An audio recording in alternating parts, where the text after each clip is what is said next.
Bismillahirrahmanirrahim. Assalamualaikum warahmatullahi wabarakatuh. Alhamdulillahi wa kafa wassalatu wassalamu ala nabiyil mustafa alladhi la yantiqu anil hawa in huwa illa wahyun yuha wa ala alihi ahli sidqi wal wafa amma ba'd. Fa'as'alullaha ta'ala an yamunna alayna bi'ilmin nafi' wal amalis salih وأن يفقهنا في الدين وأن يفتح لنا فتوح العارفين وأن يرزقنا الإخلاص في الأقوال والأعمال اللهم آمين. Ma'asyiral muslimin, a'azani Allah wa iyyakum. Alhamdulillah, pada pagi hari ini kita bisa kembali melanjutkan pembahasan kita membahas kitab Qaidah Fiqhiyah, ya, yaitu kitab Al-Jawahir Al-Adaniyah Syarah Ad-Durrah Al-Qudaymiyah karangan Dr. Labib Najib hafizahullah ta'ala. Salawat dan salam senantiasa tercurahkan buat Nabi kita Muhammad sallallahu alaihi wasallam serta keluarga beliau, sahabat dan orang-orang yang mengikuti sunnah-sunnah beliau hingga akhir zaman. Amin amin ya rabbal alamin.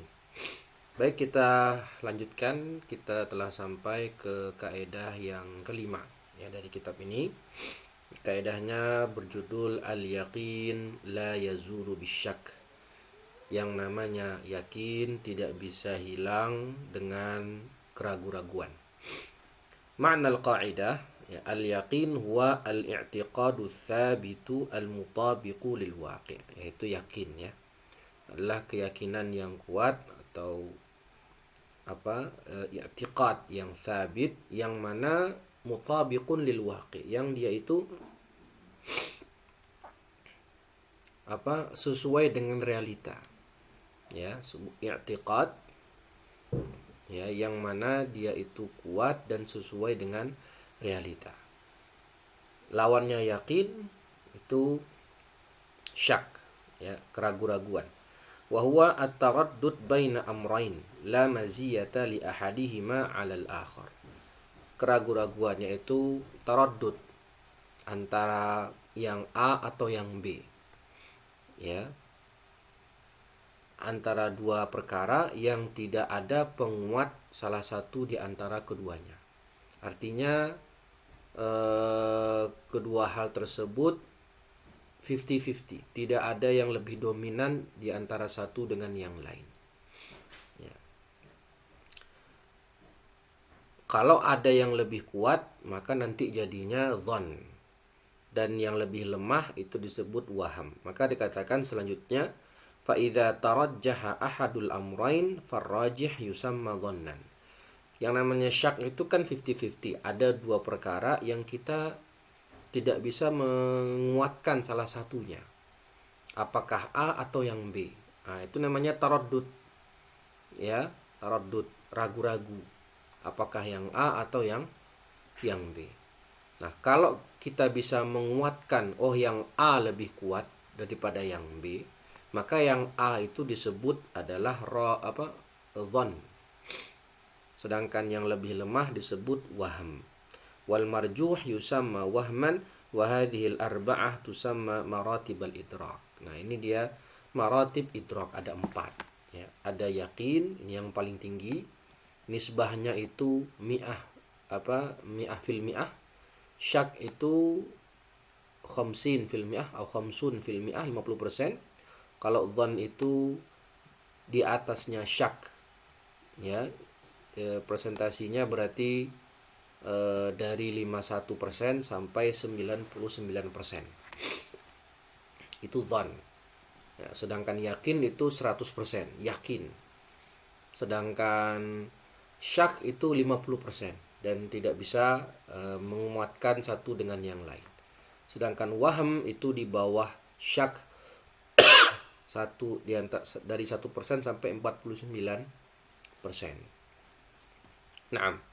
Makna al-qa'idah annahu idza ta'arada al-yaqinu ma'asyak fa innal yaqin muqaddamun alaih.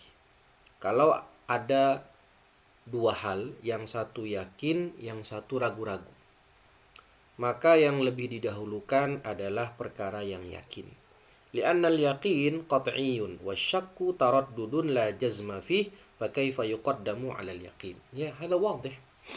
Karena yakin itu tadi persentasenya dia 100% yakin, dan dia adalah maratibul idrak yang paling tinggi levelnya. Yakin, nomor 2 dhon, nomor 3 syak, nomor 4 waham. Nah, yakin itu nomor 1, peringkat paling tinggi dari maratibul idrak. Dan jika ada dua hal, yang satu yakin, yang satu syak, tentu lebih didahulukan yang yakin. Karena yakin itu sifatnya sudah qat'i. Sedangkan syak itu masih bimbang, ragu. Ya, mana yang lebih kuat? Maka bagaimana mungkin kita mendahulukan yang syak daripada yang yakin? Apa dalil kaidah ini? Hadis Abdullah bin Zaid radhiyallahu anhu annahu qala syukiya ila Nabi sallallahu alaihi wasallam ar-rajulu yukhayyalu ilaihi annahu yajidu syai'a fi shalah. Qala Nabiyyu la yansarifu hatta yasma'a sautan aw yajida rihan.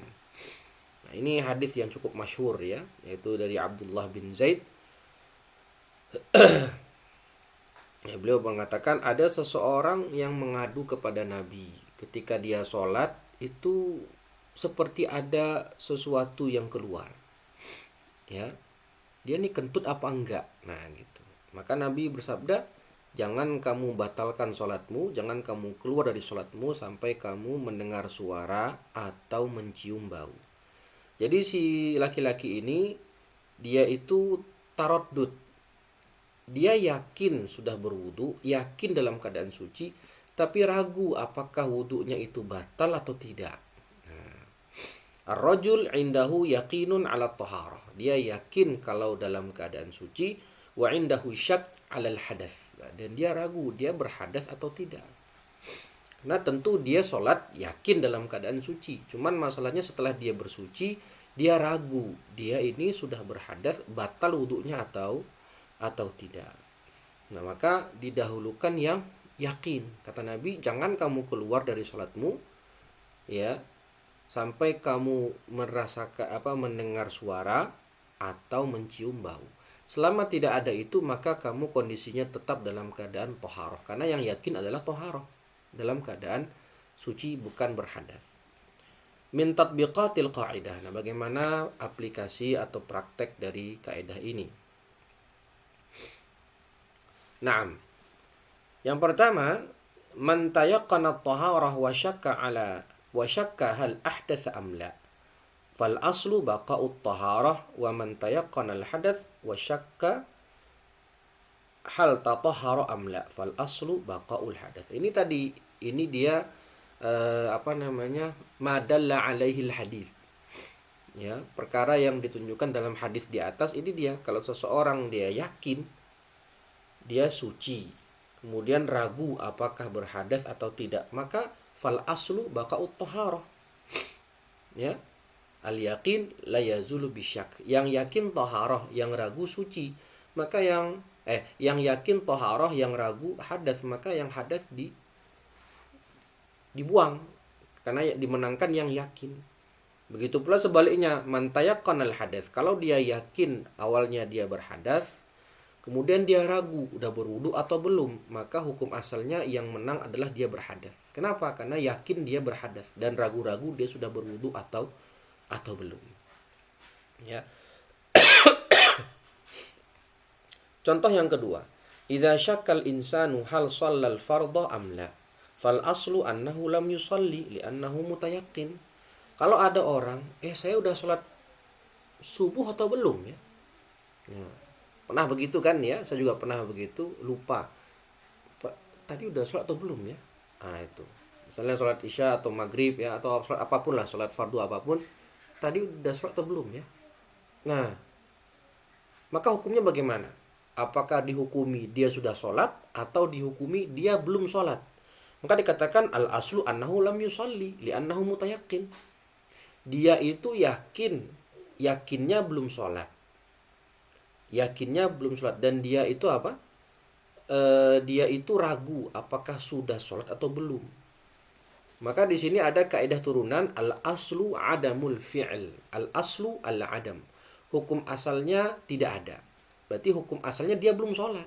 Karena dia ragu, apakah saya udah sholat atau belum. Ragu dia. Dia ragu apakah sudah sholat atau belum. Maka hukum asalnya dia belum sholat. Al-aslu adamul fi'il. Maka berarti dia harus sholat. Karena itulah yang yakin. Ya, sedangkan yang tadi ragu-ragu. Sudah sholat atau belum. 3. Idza syakka as-shaimu fi ghurubi syams fa innahu la yuftir bi mujarradi syak li'anna al-asla baqa'un nahar. Nah, ini permasalahannya dalam fikih itu masalah ta'jilul fitri. Ya, dalam fikih siam, kitab siam, masalah kesunahan menyegerakan berbuka. Apa hukumnya kita menyegerakan berbuka? Hukumnya sunnah tapi dengan syarat-syarat. Kalau dia yakin sudah terbenam matahari, ya maka disunahkan. Tapi kalau masih ragu-ragu, ini matahari ini sudah masuk waktu maghrib atau belum, udah azan maghrib atau belum, ya maka hukum asalnya adalah dia belum boleh berbuka, haram dia berbuka. Kenapa? Al aslu baqa'u makana ala makan. Ini dia kaidah turunan yang lain, bahwasanya hukum asalnya masih siang. Karena yang yakin itu masih siang, sedangkan waktu maghrib tiba itu ragu-ragu. Ini udah maghrib atau belum? Ah, kan ragu berarti. Sedangkan yang yakin kalau ini masih siang berarti. Maka dimenangkan yang mana? Dimenangkan yang yakin kalau sekarang masih belum maghrib. Ya, sekarang masih belum maghrib. Maka tidak boleh la yuftir, bahkan yahrum, tidak boleh dia berbuka dalam keadaan ragu-ragu apakah sudah masuk waktu maghrib atau belum. Li'annal asla baqa'un nahar. Karena hukum asalnya masih siang atau masih belum terbenam matahari. Nah, begitu pula di sebaliknya, kalau orang lagi makan sahur, ya, atau orang belum mau makan sahur, kemudian dia ragu, ini udah subuh atau belum ya? Nah, ini udah subuh, langit masih gelap nih, ya, dia nggak bawa jam misalnya, dan dia mau sahur, ini udah subuh atau belum? Maka hukum asalnya ya berarti masih malam. Karena yang yakin adalah malam, sedangkan waktu subuh tiba itu ragu-ragu. Al-aslu baqa'u makana ala makana. Sehingga apa kita katakan sama dia? Boleh, silahkan Anda makan sahur. Tapi masalahnya kalau tadi ternyata dia makan sahur, setelah dia makan sahur, kemudian terbukti kalau pas waktu dia makan sahur itu sudah subuh. Kan tadi ragu-ragu nih, udah subuh atau belum. Nah, kita katakan silahkan makan sahur, karena hukum asalnya masih malam. Makan dia sahur. Setelah makan sahur, dia keluar, lihat keluar, ternyata orang-orang sudah pulang sholat subuh, masalah. Berarti pas tadi dia makan, sudah masuk waktu subuh.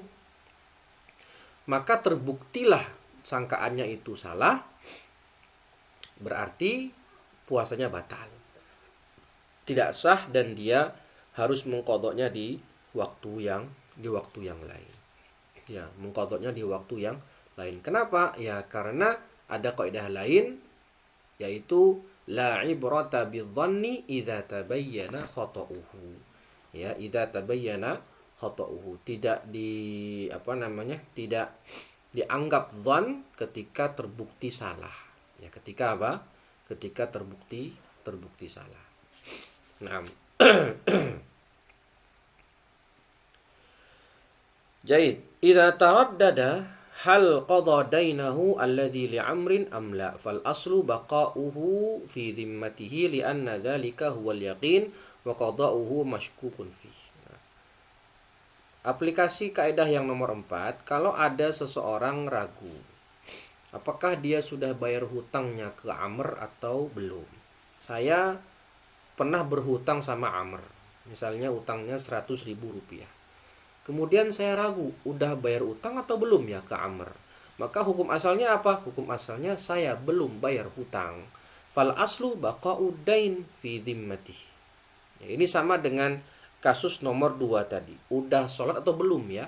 Maka hukum asalnya dia belum sholat. Al aslu adamul fi'il. Begitu pula, udah bayar utang atau belum ya? Maka hukum asalnya dia belum bayar utang. Al aslu adamul fi'il.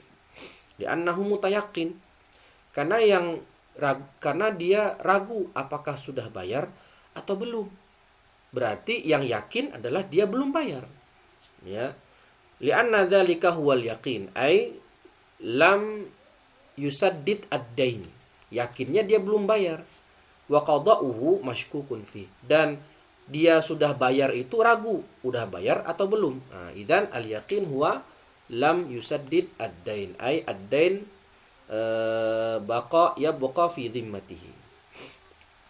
Naam, nomor 5, idza syakkatil mar'atu hal arda'atit tifla arba'a rada'at aw khams. Fa innahu la yahrumu 'alaiha li'anna al-mutayaqqan arba'a rada'at wal khamisatu mashkukun fi. Wa nadha'iru hadha fi ghasli a'dha'il wudu'i wa raka'atis salati wa 'adadit tawafat wa ghairi dzalik. Nah, ini kalau ada wanita dia ragu, ini anak udah saya susukan 4 kali atau 5 kali susuan. Karena ya, karena dalam mazhab Syafi'i itu seorang anak yang disusukan oleh ibu susunya menjadi mahram kapan? Ketika di usia 2 tahun ke bawah dan sudah disusukan 5 kali susuan. 5 kali susuan. Maka si anak ini menjadi mahram bagi ibu susunya. Ya, jadi ibunya namanya al-um minar radha'. Ya, termasuk mahram ala ta'bid. Ya, mahram selamanya.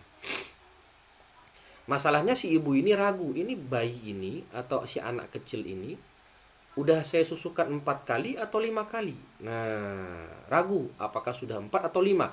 Kalau ternyata masih 4, maka belum jadi mahram.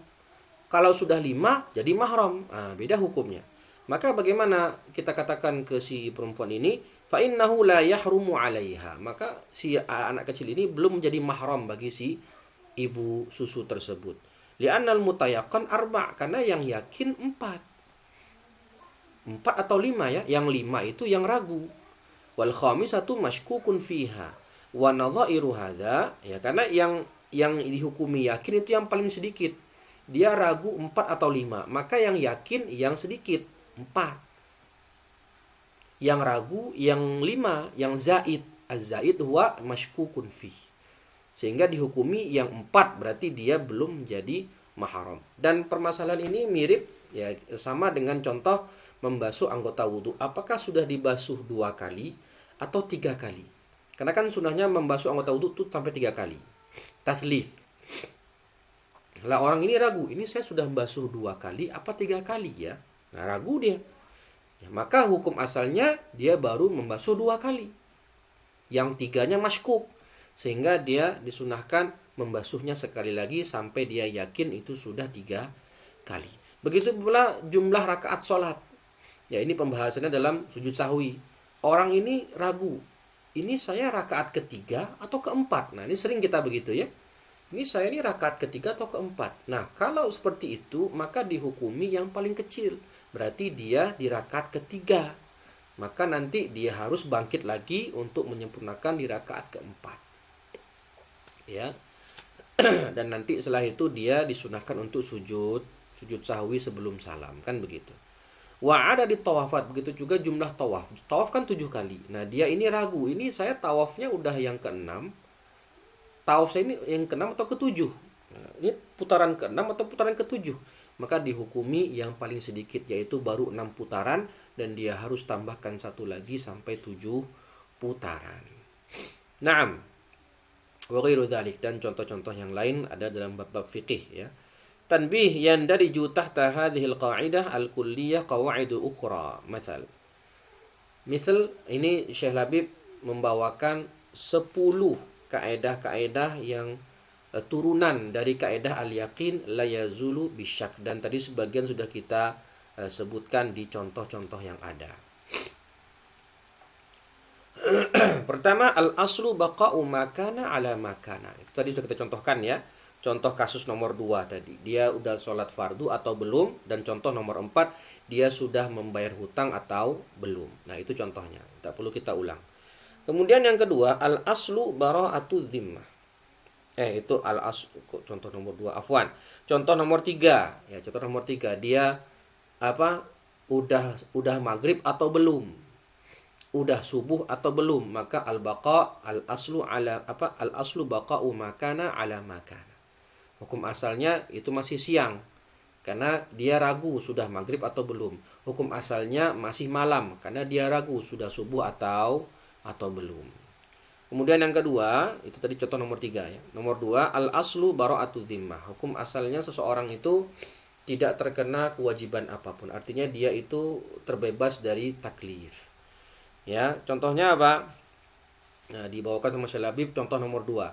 Falau idda'a syakhsun ala akhar dainan wa ankaral akhar fal qawlu qawlul munkir li'annal asla bara'atu zimmah. Lah, kalau misalnya saya bilang sama si Ahmad misalnya, Ahmad, kamu punya utang sama saya 20.000. Maka Ahmad bilang, enggak, gue nggak punya utang. Ya. Maka si Ahmad dimenangkan. Kalau dia bersumpah, wallahi saya tidak punya utang sama Rizky. Lah, maka yang dimenangkan adalah perkataannya si Ahmad. Yang dibenarkan perkataan si Ahmad. Karena hukum asalnya, seseorang tidak menanggung apapun. Ya, dia hukum asalnya nggak punya hutang. Sampai kalau saya nanti membawa bukti kalau si Ahmad punya hutang. Itu dia kaidah. Yang lain apa? Astagfirullah. Al-bayyinatu 'ala al-bayyinatu 'alal mudda'i wal yaminu 'ala man ankar. Hukum asalnya si Ahmad tidak punya hutang. Maka kalau saya tidak bisa membawakan bukti dia punya hutang, maka si Ahmad mengatakan nggak punya hutang, ya sudah. Dia disumpah dan yang dimenangkan adalah qaulnya Ahmad. Kemudian yang ketiga, al-aslu fil umuril 'aridah al-'adam. Hukum asal terhadap sifat-sifat 'aridah, yaitu sifat-sifat yang bisa datang bisa pergi. Itu dia sifatun 'aridah, al-umurul 'aridah. Yahsul wa yazul. Ya, asifat allati tahsul wa tazul, yang bisa ada bisa hilang, seperti gila atau sakit, ya, marad. Ya, hukum asalnya seseorang itu dia tidak sakit atau salim, dan hukum asal seseorang dia itu tidak gila alias dia berakal. Maka dicontohkan sama Syekh Labib di situ, falau idda'al al-warathah anna muwarrithahum hina awsa kana majnunan fala tuqbal da'wahum li'annal junun sifatun 'aridah wal aslu 'adamuha. Jadi misalnya ada seseorang yang sedang sakit parah, ya, dia berwasiat sama temannya, tolong nanti kalau saya wafat, ya, tolong uang saya sebesar 5 juta rupiah tolong disedekahkan di panti asuhan A misalnya. tolong disedekahkan di panti asuhan A. Ya.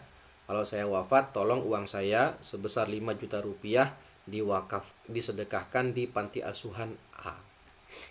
Taib. Nah, kemudian wafat. Lah, lalu setelah wafat ahli warisnya dikasih tahu kalau si mayit sebelum wafat berwasiat sama saya kalau uangnya 5 juta itu disedekahkan di panti asuhan A. Ya, tentu ini secara hukum asal kan membuat ahli waris nggak suka. Kenapa? Karena akan mengurangi jatah warisan, kan begitu. Terus ahli warisnya bilang, oh dia itu ketika berwasiat orangnya agak gila. Ya, orangnya memang agak gila. Ya, jadi karena dia gila maka wasiatnya nggak dianggap.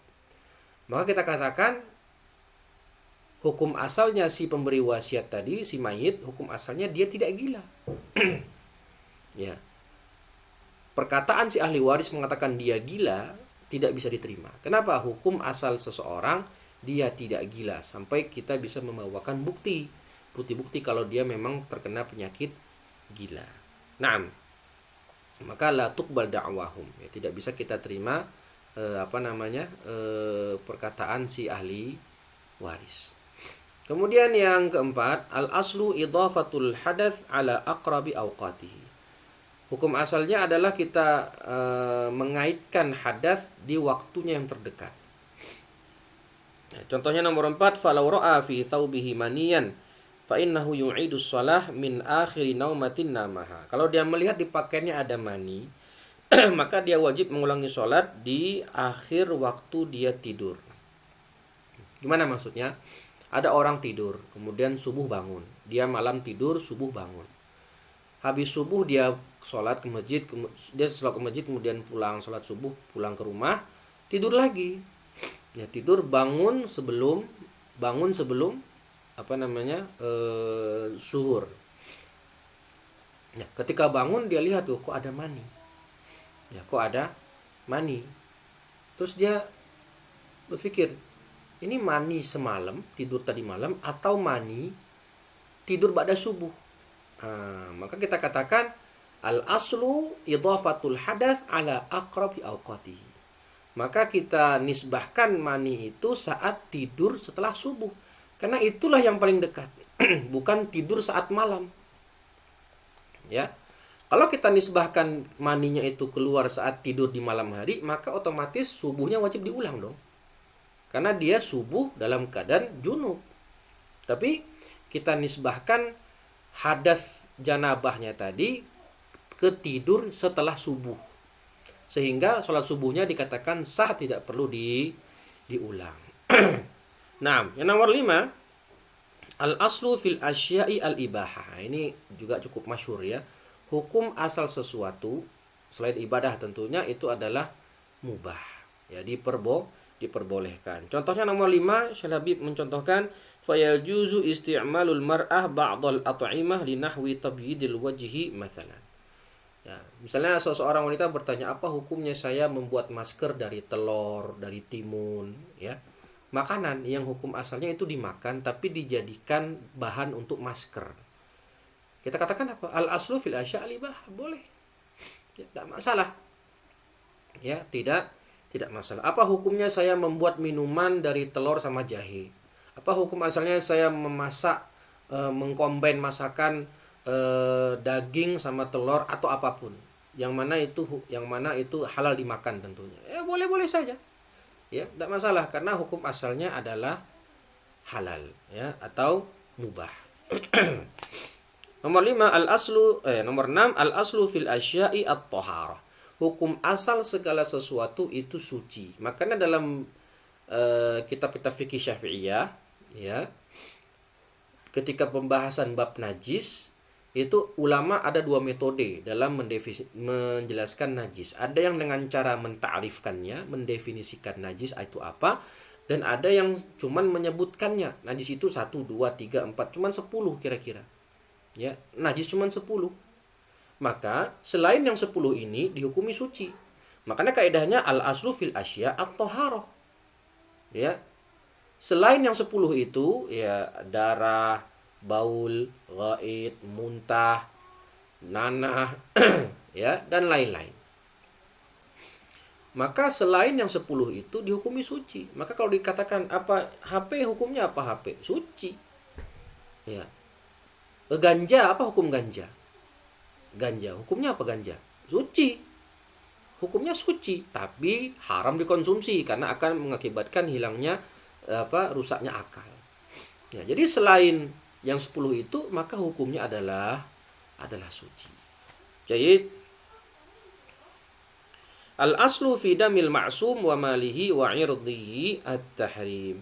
Hukum asal darah maksum. Nah, maksum ini lebih luas cakupannya daripada sekedar muslim. Ya, hukum asal darah orang yang maksum maupun hartanya maupun kehormatannya itu haram untuk ditumpahkan dan untuk diganggu. Ya, jadi maksum ini bisa mencakup orang Islam, bisa mencakup orang kafir zimmi masalah, atau orang kafir yang tidak boleh ditumpahkan darahnya, seperti kafir zimmi, kafir musta'man, dan kafir mu'ahad. Orang Islam pun bisa menjadi orang yang ghairu ma'sumid dam. Bisa orang Islam, dia muslim nih, tapi darahnya halal untuk ditumpahkan. Kenapa? Karena melakukan salah satu di antara 3 sebab, sebagaimana hadis Nabi SAW, la yahillu damu mri'in muslim illa bi ihda thalath. Tidak halal darah seorang muslim ditumpahkan kecuali karena 3 sebab. Pertama as-sayyibu zani, ya, pezina muhsan. Kemudian an-nafsu bin nafsi, orang yang membunuh dikisos. Kemudian yang ketiga at-tariku lidinihi al-mufariqu lil jamaah, yaitu murtad. Ya, itu juga terancam hukuman mati. Nah, contoh lain selain di hadis tersebut adalah orang yang meninggalkan sholat, maka dia terancam hukuman mati jika tidak bertobat, kan begitu. Itu pembahasannya sudah jelas sudah selesai dalam bab-bab fikih. Nah, maka orang yang darahnya terjaga itu haram untuk ditumpahkan. Hartanya haram untuk diambil dan kehormatannya haram untuk dicoreng. Jayyid. Hatta itu orang kafir, ya, sekalipun meskipun orang kafir, selama orang kafir tadi orang kafir yang terjaga darahnya. Yang kedelapan, al-aslu fil kalam al-haqiqah. Hukum asal perkataan itu adalah haqiqah. Dan haqiqah dalam ushul fiqh kan disebutkan, ya, haqiqah itu al-lafdhu ustu'mila fi ma wudi'a lahu. Ya, lafaz yang memang asalnya digunakan untuk seperti itu. Lafaz yang memang penggunaan asalnya seperti itu. Dan haqiqah itu, nah, pembahasannya panjang dalam ushul fikih nanti, ya. Ada haqiqah lughawiyah seperti al-asad, ya. Asad itu hayawanun muftaris, hewan buas, itu lughawiyah. Kemudian ada haqiqah syar'iyah seperti sholat, puasa, haji, ya. Kemudian ada haqiqah urfiyah seperti ad-dabbah. Nah, itu pembahasannya nanti itu panjang dalam ushul fikih. Cuman di sini kalau ada sebuah kalimat atau sebuah kata dalam teks-teks syar'i yang mana dia bisa bermakna majaz, bisa bermakna hakikat, bisa bermakna majaz, maka yang dimenangkan adalah makna hakikat. Yang dimenangkan adalah makna hakikatnya, karena itulah asal diletakkannya makna tersebut, ya, dalam bahasa Arab. Yang kesembilan, al-aslu fil abda'i at-tahrim. Nah, hukum asal abda' atau budu' kemaluan, ya, mohon maaf, atau vagina, ya, mohon maaf, itu haram, ya. Yang mana seorang wanita tadi tidak boleh kita jimai sampai melakukan akad yang sah, yang memperbolehkan kita untuk istimta dengan budurnya, dengan farjinya. Selama tidak melakukan hal tersebut, maka hukum budurnya haram untuk dinikmati. Ya, al-aslu fil abda' at-tahrim. Apa dalilnya? Allah Ta'ala berfirman dalam surat Al-Mu'minun kalau tidak salah, ya. Ya, walladzina hum li furujihim hafizun illa ala azwajihim aw ma malakat aymanuhum fa innahum ghairu malumin. Faman ibtagha wara'a dzalika fa ulaika humul adun. Jadi dalam Islam seseorang boleh menikmati farjinya wanita itu dengan dua cara dua tok. Kalau enggak akad nikah, kalau enggak milkul yamin. Dan sekarang karena sudah tidak ada perbudakan, cuma tinggal satu, yaitu nikah. Akad nikah yang sah sesuai dengan rukun dan syarat-syaratnya. Kalau sudah sah akad nikahnya, maka silahkan istimta' bil budu'. Tapi selama tidak sah atau tidak menggunakan dua akad ini, ya, apalagi sebagaimana yang pernah viral, ya, disertasi salah satu mahasiswa di perguruan tinggi Islam di Indonesia itu membolehkan zina dengan alasan milkul yamin. Ya, padahal tidak ada budak zaman sekarang. Tidak bisa dipraktekkan milkul yamin di zaman sekarang, sehingga hukum asalnya haram. Tidak boleh terjadi istimta dengan budu'. Jayyid. Kemudian kaidah yang ke-10 yaitu al-aslu fil luhumi at-tahrim. Hukum asal daging itu adalah tahrim. Ini gimana contoh maksudnya? Misal saya sedang bawa bedil. Ya, saya sedang bawa bedil itu sedang bawa panah. Dan saya ingin memanah rusa yang ada di pinggir tebing. Ketika saya panah, rusa tadi jatuh. jatuh, tiba di bawah mati. Nah, kata ulama berdasarkan kaidah ini, saya tidak boleh makan rusa itu. Meskipun jelas-jelas kena panah saya. Tapi dikatakan di sini saya ragu. Dia rusa itu mati karena kena panah atau mati karena jatuh. Ya, mati kena panah atau mati gara-gara jatuh. Kalau mati kena panah, dipastikan mati kena panah ya. Misalnya tebingnya nggak tinggi, cuman 2 meter tebingnya ke bawah. Ya otomatis itu nggak bakal mati kalau cuma 2 meter atau 1 meter. Ya nggak mati. Kalau cuma gara-gara jatuh nggak mati. Paling pincang tapi nggak mati. Tapi mati itu pasti kena panah. Karena tebingnya tidak tinggi. Tapi kalau tebingnya tinggi 10 meter atau lebih, kena panah, jatuh rusanya. Tiba di bawah mati. Maka di sini ragu, mati kena panah atau mati jatuh dari tebing. Maka hukum asalnya haram. Karena di sana ta'arud, ya ta'arud itu apa bahasa Indonesianya? Bertemu antara yang halal dengan yang haram, maka yang dikuatkan yang haram. Al-aslu fil luhum at-tahrim, maka hukumnya haram. Contoh kedua kata Syekh Habib itu adalah kalau saya membawa anjing buruan, kalbun mu'allam namanya. Kemudian saya lepaskan anjing tadi untuk menangkap buruan saya. Nah, ketika itu udah kedengaran nih suaranya. Saya pergi ke sana, saya lihat ternyata hewan buruan saya sudah mati. Nah, di samping hewan buruan saya ada anjing saya, ada anjing liar. Ada 2 anjing berarti. Yang satu anjing punya saya, kalbun mu'allam. Yang satu anjing liar. Maka saya ragu ini hewan buruan saya ini mati karena digigit kalbun mu'allam punya saya atau anjing liar tadi. Maka dihukumi haram. Kenapa? Karena kita tidak tahu ya mati digigit anjing liar atau digigit anjing mu'allam. Ya, sehingga dihukumi haram, dihukumi bangkai dan tidak boleh dikonsumsi. Kemudian qala an-nazim hafizahullahu taala la yushghalul mashghulu was-saqitu la ya'udu wat-tabi'u tabi'un tala. La yushghalul mashghulu was-saqitu la ya'udu wat-tabi'u tabi'un tala. ذكر حفظه الله تعالى في هذا البيت 3 قواعد هن القاعدة السادسة والسابعة والثامنة. Itu kaidah yang ke-6, nanti namanya judulnya adalah al-mashghul la yushghal. Naam, alhamdulillah itu tadi kaidah yang kelima telah selesai kita bahas. Semoga bermanfaat dan semoga dapat dipahami. Insyaallah kita lanjutkan kaidah ke-6 di pertemuan berikutnya insyaallah taala. Akhirul kalam, semoga bermanfaat. Dan jika ada salah kata atau salah baca, salah ucap, mohon dimaafkan. Kita akhiri dengan bacaan hamdalah dan doa kafaratul majlis. Alhamdulillahi rabbil alamin. Subhanakallahumma wa bihamdika asyhadu an la ilaha illa anta astaghfiruka wa atubu ilaih.